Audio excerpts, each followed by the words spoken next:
Olá pessoal, voltando para mais uma aula hoje, desta vez falando sobre as expansões urbanas, né? Vamos falar de alguns termozinhos que existem dentro do título aí, urbanização, certo? Então vamos conhecer alguns deles, vai ser breve, né? Nem vou demorar muito, até para não se estender tanto, né? A expansão urbana ela gerou o aparecimento de várias modalidades de aglomerações urbanas, além de termos que cada vez mais faz parte do nosso cotidiano, né? E aqui, logo abaixo, vamos definir alguns. No início temos aí a rede urbana e a hierarquia urbana.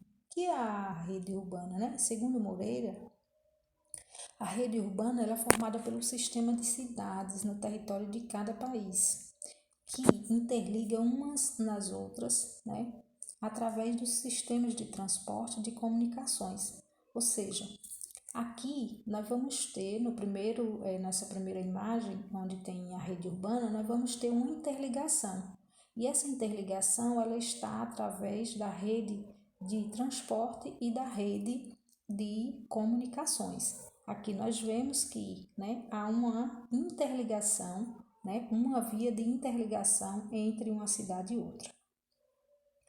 Na hierarquia urbana, né, que corresponde à influência que exercem as cidades maiores sobre as menores, o IBGE define no Brasil a seguinte hierarquia urbana, né, que a metrópole nacional ela exerce influência sobre as demais, ou seja, ela exerce influência, né, para gerar uma certa interligação entre si, ou seja, ela exerce a influência entre a metrópole regional, o centro regional, a cidade local e até mesmo a vila, né? Ou seja, a metrópole regional, digamos que a metrópole regional, podemos dizer que Teresina é uma metrópole regional.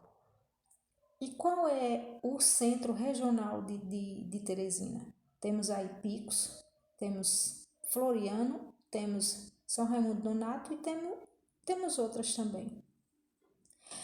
E, né, elas exercem influência, né, também nas cidades menores, como, por exemplo, Paulistana, certo?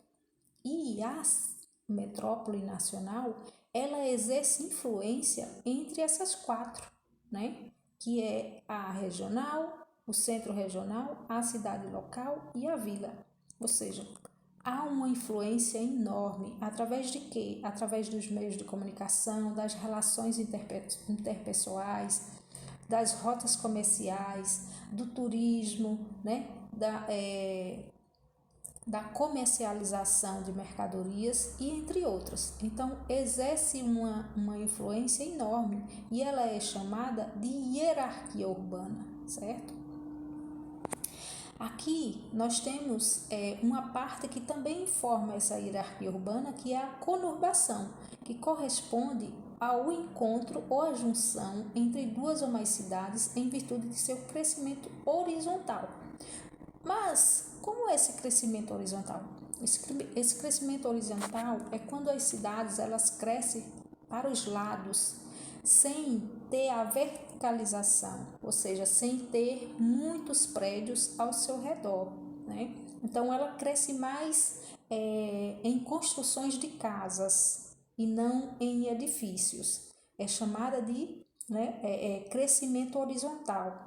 Mas a conurbação em si é quando, por exemplo, uma capital ela é formada de várias cidades.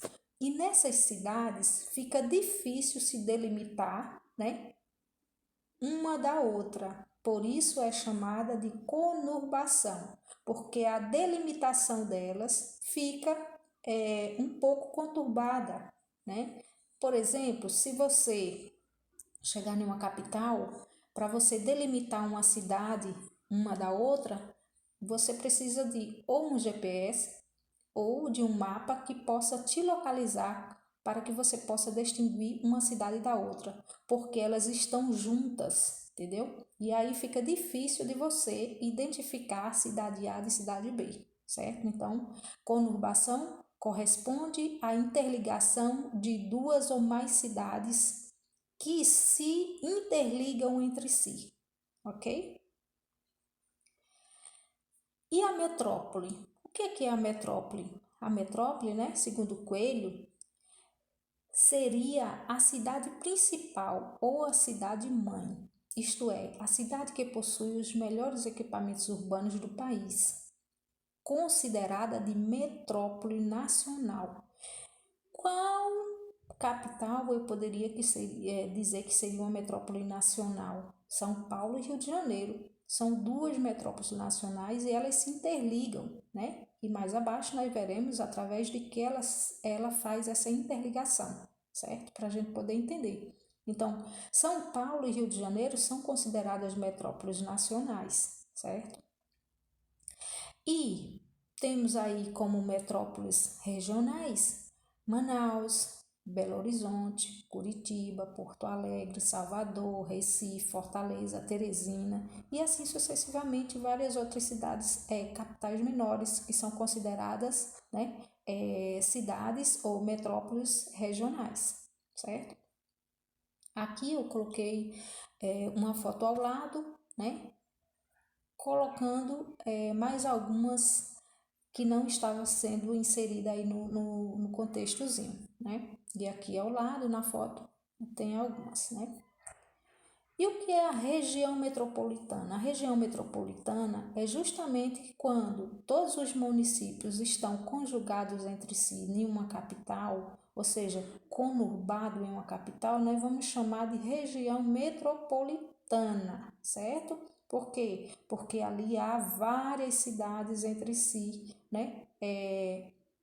Interligadas. Então, nós vamos ter uma região metropolitana. E uma megalópole? Agora sim, nós vamos entender a interligação entre São Paulo e Rio de Janeiro. Então, São Paulo, né, é considerada uma megalópole, por quê? Porque ela é conurbada, né, com quem? Com o Rio de Janeiro. E nessa imagem, nessa foto, né, onde nós vemos esse jogo de luz, nós vamos ter do lado esquerdo, aqui ao lado esquerdo, nós vamos ter São Paulo e do lado direito nós vamos ter o Rio de Janeiro. Então aqui há uma interligação e esse elo de ligação, né, que dá o encontro das duas através da Via Dutra, né, elas interligam uma na outra. Então nós vamos ter aqui uma megalópole, né, considerada uma megalópole, porque é a junção de duas capitais juntas. E aí, né, através de uma Via Dutra, nós vamos ter uma interligação entre uma e a outra. E uma megacidade? O que será? A megacidade ela corresponde ao centro urbano com mais de 10 milhões de habitantes. Hoje, em torno de 21 cidades do mundo podem ser consideradas megacidades. Dessas, 17 estão em países subdesenvolvidos, como por exemplo o Brasil, né? Nós temos aí São Paulo e Rio de Janeiro. São duas, né, megacidades ou megalópolis, né, que estão localizadas em terras brasileiras. Nós sabemos que o Brasil é um país, né, subdesenvolvido. Ele ainda não é um país desenvolvido, ele é subdesenvolvido. E aqui nós vamos ter algumas dessas megacidades, né? E aqui, primeiramente, nós vamos ter Tóquio, no Japão, com 36.669 bilhões de habitantes. Delhi, na Índia, com 22.157 milhões de habitantes. São Paulo, né, no Brasil, com 20 milhões de habitantes. Mumbai, na Índia. Cidade do México, lá no México. Los Angeles, nos Estados Unidos. Karachi, em Paquistão. Cidade do México, que eu acabei repetindo aqui novamente, né? Nova York, nos Estados Unidos. Temos Xangai, na China. Calcutá, na Índia. Decca, em Bangladesh. Buenos Aires, na Argentina. Pequim na China e Rio de Janeiro, né, no Brasil. Então essas, né, são consideradas megacidades do mundo, certo? E aqui nós vamos ter os tecnopolos. O que é o tecnopolo? O tecnopolo ele exerce uma influência de centros comerciais e centros industriais. E aqui nós temos ao lado, né? Corresponde a uma cidade tecnológica, ou seja, locais onde se desenvolve pesquisa de ponta no Brasil. Temos quem? Alguns tecnopolos localizados em especial no estado de São Paulo, como Campinas, né? A Unicamp, que é a Universidade de Pesquisa de São Carlos, e, né, a própria capital. Também temos aí a Universidade, né, de São Paulo, que é a UESP, né, considerada aí uma das maiores universidades também para os centros de pesquisa. Mas aqui dá para entender que o tecnopolo ele está ligado justamente às questões tecnológicas de comercialização, os centros de pesquisa, os centros de referência, onde se concentram a maioria dos polos industrializados, ok? E as cidades globais? O que é que vem ser as cidades globais? As cidades globais são as cidades que polarizam o país e serve de elo de ligação entre um país, né? E aqui nós vamos ter a cidade global, por si só ela já diz, a cidade global ela é influência mundial, né? Ela tem uma característica de influência mundial. Por quê? Porque ela influencia, né, o mundo como um todo, né? E essas características, né, nesse processo global, ela traz consigo o processo da globalização. A globalização que se expande entre várias outras, né, centros comerciais do mundo. Então, ela traz consigo essa influência, né? E ela constitui uma rede, né, de cidades globais ou até mundiais, certo? São responsáveis por grande parte do fluxo de pessoas, de mercadorias, de informações, de capitais em âmbito mundial. Concentram as principais bolsas de valores do sistema financeiro internacional, as sedes de grandes empresas, além dos principais centros universitários e de pesquisas do planeta. Ou seja, quando eu falo da cidade global, eu estou falando de uma grande relação de comercialização e influência do mundo, certo? Do mundo. E a verticalização? Voltando aqui, que fugiu da margem.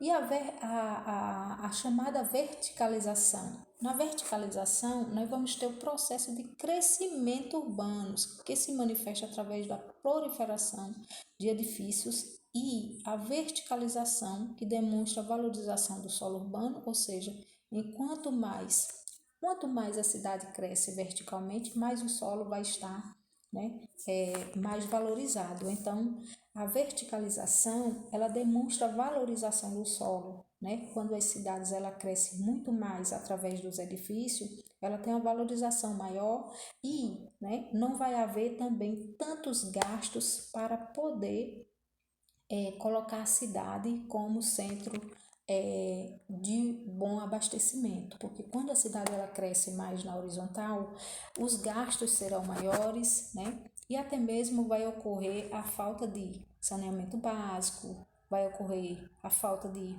saúde, educação, lazer, entendeu? Então o solo ele vai se tornar mais fragilizado por conta do déficit desses, né, meios que são viáveis e necessários à população. Então o solo ele acaba perdendo um pouco a sua valorização.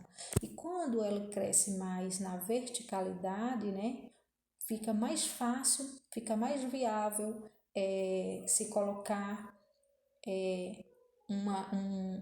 por exemplo, saúde, fica mais fácil, né, o saneamento básico, fica mais fácil a segurança e entre outros. Então, por isso, eles, né, a maioria dos governantes optam mais por fazer com que as cidades cresçam mais na sua verticalidade, ok? Bem, gente, essa foi a nossa aula de hoje e espero que vocês, né, assistam e dê um ok. E, minha gente, estudem. Não deixe para depois e esquece. Então, estuda, não esqueçam. Estudem, gente. Façam as atividades, porque vocês estão com baixo, né, rendimento nas atividades. E, né, é muito bom que vocês se interliguem mais, que vocês procurem mais resolver as atividades dos professores, porque a coisa está ficando séria, né? Não, tem aluno que nunca foi, né, no aplicativo para responder uma atividade, e aí dificulta na hora da gente colocar as notas de vocês. Então, por favor, né, eu peço a vocês, localizem as atividades, vejam os vídeos, tirem as dúvidas de vocês e fiquem kits para poder vocês terem aí tanto a nota quanto também, né, na aprendizagem, porque a aprendizagem ela conta muito na vida de vocês, certo? Então, um abraço, uma boa semana a todos e até a próxima semana, se Deus quiser.